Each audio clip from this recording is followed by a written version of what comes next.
সাহাবীরা বিশ্বনবীকে জিজ্ঞেস করলেন, ও নবী, আপনি যে আমাদেরকে বললেন কুরবানি দাও, এটা তোমার জাতির পিতা ইব্রাহিম আলাইহিস সালাতু ওয়াস সালামের সুন্নাহ, এই কুরবানি দিলে আমাদের কি লাভ হবে, কি উপকার হবে? বিশ্বনবী সাহাবীদেরকে বলতেছেন, ও সাহাবীরা, তোমরা যে পশুটা কুরবানি দিতেছো, তোমরা যে ছাগলটা, যে গরুটা, যে মহিষ, তোমরা যে পশুটা তোমরা কুরবানি দিতেছো, এই কুরবানির শরীরে কতগুলো পশম আছে, কতগুলো লোম আছে, তোমরা বুঝতে পারবে নাকি? আমরা কি কেউ বুঝতে পারবো?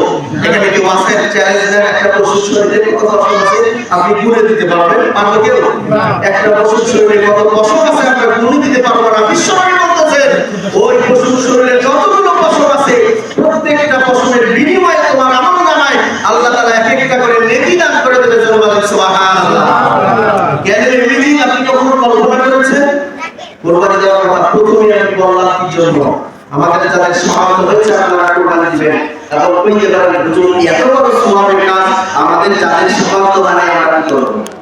আমাদের যাদের কুরবানি দেওয়ার সামর্থ্য হয় না, আমাদের একটা লিমিট আছে, 7 পর্যন্ত একটা গরুকে ভাগ দিতে হবে, ঠিক না? বলে একটা গরুকে 10-15,000 সর্বোচ্চ 20,000 ধরে দিকে মোটামুটি একটা ভাগ দেওয়া যায়। আপনার সামর্থ্য প্রয়োজন নাই, আপনার এই টাকার মালিক আপনি হয়েছেন, আপনি যদি কুরবানি দেন, আপনি যদি সওয়াব পান, যদি আপনি কুরবানি দেন, ওয়াজিব হয় না তো কি হয়েছে? আপনি কুরবানি দিলে কি আপনার সওয়াব হবে না?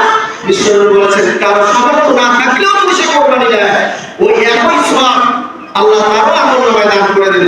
সুবহানাল্লাহ। এই কুরবানি দেওয়ার পেটিশনটা আমাদের তৈরি করতে হবে। সামর্থ্যবান মানুষ অপেক্ষা নয়, তার আগেই আমরা যেন আমরা দিতে পারি, বড় কঠিন সওয়াবটা যেন আমরা অর্জন করতে পারি। আল্লাহ তৌফিক দান করুন। আল্লাহ আমিন।